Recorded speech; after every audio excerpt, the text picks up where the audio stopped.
And welcome to the final episode of Empower Yourself Through Conflict for 2025. My name is Ayesha McGuida. I'm a coach here in Toronto, Ontario, and I'm joined by my colleague Shannon O'Neill. I'm a qualified mediator, trauma informed, and I work at the TLE Wellness Center, the lived experience, where we bring our lived experience into our practice as a skill. So Shannon and I have been doing this since I guess just the beginning of the end of last winter, and so it's exciting to come to this place. Congratulations, Shannon. Yeah, you too. Thanks. Been And quite the thank you to collaboration. I know, right? It's very Hmm. exciting. And we're going to have a whole new series for you in the new year. So we're looking forward to that as well. But for today, what we're going to do is we're going to recap some of the stuff that we've done, some of the tools and skills that we've talked about in terms of dealing with conflict. And we're going to start out, as usual, with a land acknowledgement. And then I'm going to turn it over to Shannon to give us a little more of a detailed recap. So, from our perspective, we acknowledge that our collective work takes place in settler communities on traditional Indigenous territories across what is known as the province of Ontario. We hold and honor the 46 treaties and other agreements that cover these territories and respectfully acknowledge First Nations, Métis, and Inuit people who are the traditional carers of these lands, as well as our responsibilities to meaningfully contribute to the well-being of these lands and the freedom, rights, and protections of all Indigenous people, as well as all people in our shared community. And we stand in solidarity with Indigenous communities that every child matters. And we stand in solidarity for murdered and missing Indigenous women as well. Shannon, let's talk a little bit about this week's episode and what are we doing? Today we are going to talk about we're going that we're assuming we're at a place where we're ready to have these difficult conversations with our conflict partner. So to the two previous sessions that we've had, the first one was about focusing on our self-awareness, right? Who are we when we're in conflict? What impacts our ability to show up in a resolution mindset focused way? And then also within all of that is the importance of reflecting on our boundaries and how our boundaries are informed by our self-awareness and by the difficulty of the conversation and what we're hoping to achieve, and also by what the power imbalances are of that relationship and then therefore the conflict. Today, we're going to assume we're in the difficult conversation. Okay, so we've done the self-awareness work. That was easy. That took a month. We've established our boundaries. That was easy. That took another month. And now it's like, okay, I'm prepped for the difficult conversation. And I think what I really like about how we've led into this is that we're really showing that there's a lot of preparation that goes into having a difficult conversation. Make a meaningful and purposeful, difficult conversation. Right. Yeah, because difficult conversations we are all familiar with and have had them. So this is a little bit of an intentionality of how we're going to go into it. Yeah. Yeah. Yeah, I think all of our previous sessions have really discussed, the intergenerational and the our own lived experience, um, how that informs how we look at conflict and how we show up in conflict. Um, so it's neat that the last episode of this year is all right, we've done all that prep work, we've done all that self-exploration, and now we are ready to have that purposeful, difficult conversation with a absolutely. Yeah. resolution-focused mindset. Yeah, sounds good.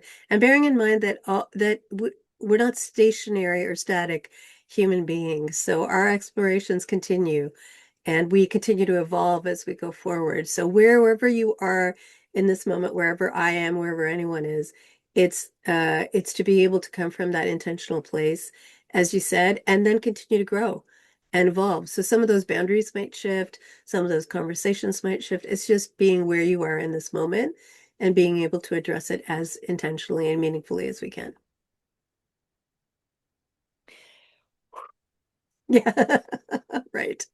So we have a list of you're in the difficult conversations. How can you increase the likelihood that it stays on track for a resolution, right? Right. So I maybe we could Share post the that screen. right now, Yeah. share that screen. The first pitfall is off. Sometimes we're ready to have the difficult conversation and we're ready for resolution. And because we're ready, we take for granted that perhaps the other person isn't in the same space. And so the first step to any difficult conversation, to the best of your ability, is to have it be consensual. Are you are ready, willing, and able? And is your conflict partner ready, willing, and able to engage in the difficult conversation with a resolution focused mindset? That's right. And the resolution focused mindset doesn't necessarily mean that you're going to get your way. It means that you're open to potentially a resolution or some kind of outcome that is beneficial to both parties. Ideally, it should be beneficial to both parties, or there should be some kind of concession at least that's made so that people feel heard, they feel seen, they feel acknowledged. And it's important to recognize in that situation the power imbalances that exist. You might be the one in power, someone else might be the person in power. So navigating the power imbalance is something that comes with that self-awareness and preparation that we were talking about previously. The second um, the second point that increases the likelihood of resolution is being very, very conscious of your language, your tone, your body language. So, for example, body language, like show that you're engaged, show that you want to hear and are willing to listen to the other person's perspective. Stay away from words like always and never. Mm, Um, Hostile language, name calling. These are like the, more obvious ones. And also, when you're speaking, speak from the I. Like, I am feeling overwhelmed. I am upset by this. This was something that was difficult for me to hear. Not you are the one that made me feel. You are the one that did the thing. You did this. So it's a little bit of a shift, but it's an important shift because when somebody is speaking from the I, that perspective is a lot more palatable than somebody that's coming at you that's saying like you are the reason that we are in this conflict. right. Now, Shannon, let's dig a little bit deeper into that because in some situations, you may be having to give corrective information, let's say, to someone who works with you, or you need to point out something that there has been a kind of mistake or something. So how do we hold people accountable in a mindful way for the things that they are actually responsible for? Um, so I think here, boundary wise, this is Mm, interesting. Like it comes into the boundary. One boundary that I have, this is just to narrow this in. One boundary that I have is I will not, it's not okay with me for somebody to tell me what my motives and intentions are. So if we're having the difficult conversation and there's something to be accountable for, it's gonna have to be it's a specific behavior or something that's like a task, not my motives and intentions. So we want to be very clear about what it is that is okay to hold somebody accountable for. It is going to be more there's going to be more behaviors of defensiveness and blame, which you can see is a pitfall if we are assuming or telling somebody what they intended to do. hmm In a workplace, so as your example for like an employee was meant to have something done at a certain deadline and it's not completed, hmm something like that. Yeah. I mean, I think that you, with compassion, get curious and say, like, is there something that's getting in the way? Is there something that's Yeah. making it difficult for you to accomplish this task? And then we can still say, it's really important that this is done and it wasn't done. But we want to make space to hear perhaps what got in the way for that person to be able to complete the task when it was needed to be done. Yeah, absolutely. And I think from my perspective as well, from a coaching perspective, a leadership perspective, it is very important to be curious. It's not to go in with a blaming attitude. It's to say, listen, I didn't receive this report on time. Can you tell me what happened? It's a very simple thing. You don't even have to get very complex. You can just say what happened. And then, as Shannon, you were saying, asking additional questions. Do you need some more support around this? How can we get this done? What do you need to be able to do this on time? Those kinds of things, have those questions ready to be able to keep the conversation going. Because if there's actually some logistical reason or some other reason why the work isn't getting done, you want to help problem solve rather than turn it into a blaming situation. So yeah, absolutely. That's great. Thank you. Yeah, and then just piggybacking on that, the work then is like, and this is the bitter conflict pill to swallow, is that in the language and in the tone is we do not want to equate our version of the conflict with the truth, Yeah, meaning that it is not the truth, if we were to piggyback on this example, that the employee is bad and purposely did not do the task as required because they are incapable, as an example, right, or that I am right in this conflict and you are wrong, or that we both have to agree to the truth for the conflict to be resolved. right. Yeah, absolutely. And I think that that's an important thing to keep in mind when it comes to our perception is to also understand that we have perceptions about what's happening. So one thing that I hear frequently in a workplace environment is, particular generations do work differently, or they're not interested, or they're not engaged.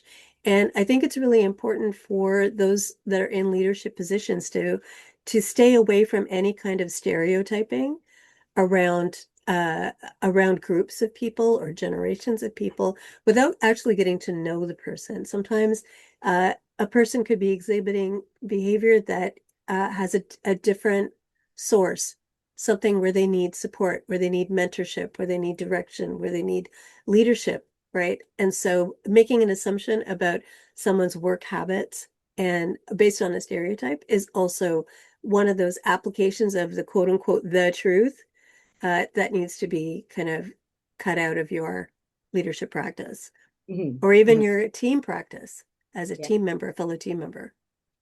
If you're going to have a resolution focused mindset. Correct. Yeah. The third is, and I've done this so many times, that we want to stay away from bringing people into the conversation that are not present in the Mm, room. So, for example, it's called rallying the troops. Um, if I'm trying to resolve a conflict, I'm not going to say, and even this person agrees with me that you never complete your tasks on time. yeah. Or instead of putting the work into having the difficult conversation with the conflict partner, that I would go to other people around the person and be sharing this with them instead of going to the person directly to have that difficult conversation. And then for me, a nuance is this of this, which I recognize that I did with my conflict partner, is if we were having a difficult conversation, instead of standing in my own kind of power, I would tell them that even they agreed with me. Like, even you agree with me that we shouldn't be doing this or that we should be doing this. Right. And So I'm personally working on that one. Right. So these are behaviors that we learn throughout our lives for various reasons. So it's nothing to be ashamed of or nothing to feel bad about, but these are behaviors that we recognize get in the way of resolution and resolution mindset that keep us more. And it's also a type of power. We're exercising a kind of power and creating a kind of a power imbalance in the situation by doing so. So rallying the troops in terms of I think there's a difference between genuinely finding one person that you trust to talk about the issue to get yourself in a resolution mindset, I think is different than sometimes what we do, and I've also been guilty of this, is to talk to multiple people because the discomfort of what's happening is something that we're trying to soothe or calm. And we feel like the more people that we get on our side to say that we're right helps us deal with that discomfort. And most of the time it doesn't, because we're still feeling uncomfortable because the issue is still unresolved. So it's just being mindful of the behavior and the motivation behind the behavior for ourselves, but also not to assume that behavior on anybody else's part as well. Yeah. Yeah, that's a great point too. Um, and so the next point is that, and this is hard too, because a lot of times, especially if we're going to talk about families, we have a long list of experiences in conflict. And usually the reason that we're having this particular conflict or this difficult conversation is because there is a pattern of being in these conflicts. However, it is incredibly important if we are having a conversation with the intent of resolution to stay away from the laundry list of grievances and all of the past conflicts. And this is another time that you've done this thing again and again. Although it's tempting and it could be true too, it is not effective if you are trying to resolve a specific conflict. Um, and the trust is that if you have experience resolving one conflict, that will set the pattern of being able to resolve future conflicts as well. So staying focused on what it is that the conflict is about this particular time is incredibly important. And I think it also is important to use those skills of critical thinking and discerning to recognize what's important in a particular moment, right? When you're focusing on one particular issue and you want to resolve that issue, that's not the place where you're necessarily going to bring in other things. But if there is something that is connected to that issue, like something related to, let's say, task completion or childcare or just general feelings of well-being in the relationship, you could maybe use one example to say that in this example or in this time, I also felt the same way. And I wasn't able to articulate that to you. When you're just like rapid fire telling them the 15 things that you've been hanging on to for the last 2 months, is a lot. And it's also a lot for you to carry. So having some way to emotionally process is also helpful for you not to be able to manage your own emotions about all those different things. Some things need to just be resolved in ourselves. Mhm. Those of us who are in any kind of relationship with other people, there's compromise. Some things you're not going to fight about them because someone has a particular quirk or they have a particular way of doing things, and that's just who they are.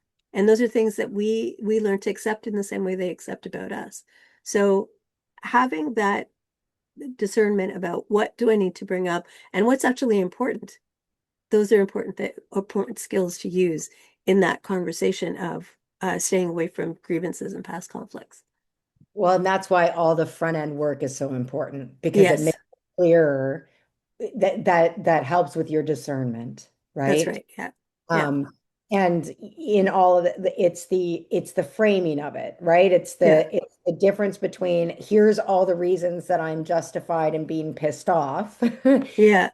versus I know that I'm upset. Yeah.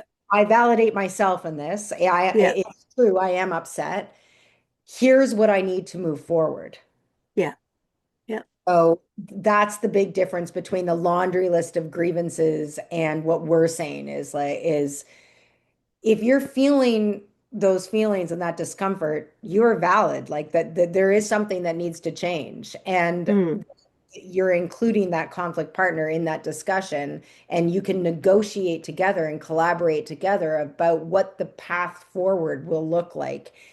And the hope is that they are willing participants and you're able to figure out a path forward that works for both of you. Of course, there are situations where that doesn't happen. The argument being it's better to know than not to know. So it's yeah, better to have the conversation and know they are not a willing participant in making a forward move. And then you can make different decisions with regards to your boundaries of how you're going to have this person in your life. right. Yeah, absolutely. Yeah. Um, the last, and this is not an exhaustive list. Um, be very wary of your behaviors. And blame is it's a conflict pitfall behavior. It escalates difficult conversations. And that's not just like blaming the other person. This is your fault, you're the reason we're here, but it's also coming with this kind of like self-blame, right? Like it's all Hmm. my fault. I did this. I'm a terrible human being. That's why we're in this situation. I can't believe you even want to be in the same space with me. Yeah, Self-blame, blame, these behaviors are not effective in conflict resolution mindset because they keep us stuck. yeah. Yeah, absolutely. I think that there's a lot. I mean, like you said, this is not an exhaustive list, but all the work that you do prior to this is to help you balance so that there are places where you are going to have to be accountable, but there's also places where there's mutual accountability and there's accountability for the other person. And there's also things that are beyond our control, right? So assigning responsibility for things that actually no one has any control over is something that is important for us to also be able to recognize and be able to address. So blaming behaviors is something that we want to remove from our toolkit when we're talking about putting ourselves in a resolution mindset and working for resolution. And resolution looks different in different situations.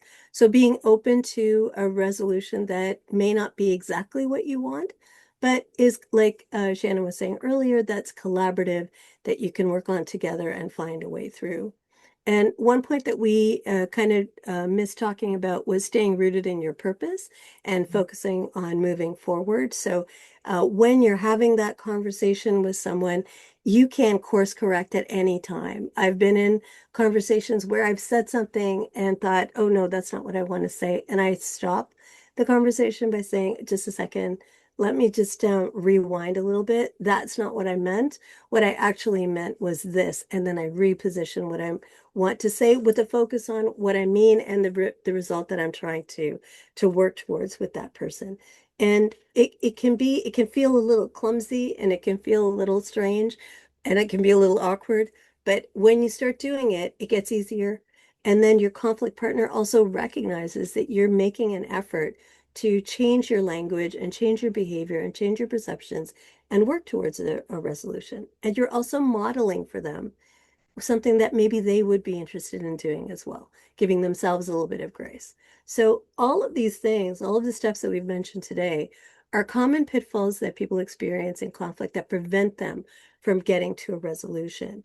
And so, some of these things that we've talked about are ways to avoid them and to keep that resolution mindset focus and work towards a resolution with your conflict partner.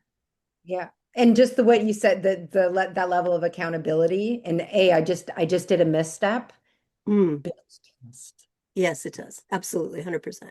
Yeah, And that deepens the relationship, opens the communication, creates trust. So for sure, all of those things. And that's the thing, it's to look beyond what you're doing in the moment and see how it's actually supporting the foundation of the relationship and growing that and strengthening that as well. Mhm. Yeah. Okay, well that's it for our 2025. Yes, absolutely. Thank you so much, everyone, for joining us, for all your support, for watching the videos, sharing them. Please comment and like, and we're looking forward to seeing you again in 2026 with a robust and very curious series of Empower Yourself Through Conflict episodes. Yes. All right. Take good care. Happy New Year. Happy holidays. Be well, everyone. And we will see you again in January 2026. Take care. Okay. Bye-bye.